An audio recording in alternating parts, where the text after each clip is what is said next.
How to mention all members in a WhatsApp group on Android. This tutorial shows you how to tag everyone in a group chat at once using the new built-in feature. First, open the WhatsApp app on your Android device and head into any group chat.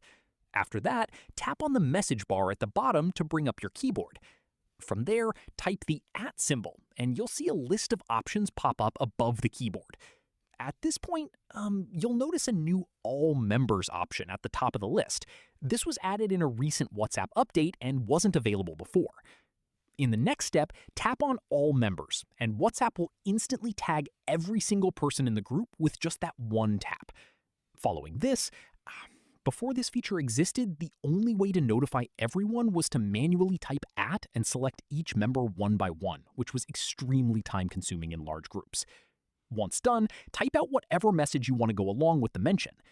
Finally, hit send, and every member in the group will receive a notification letting them know they've been tagged. And that's it.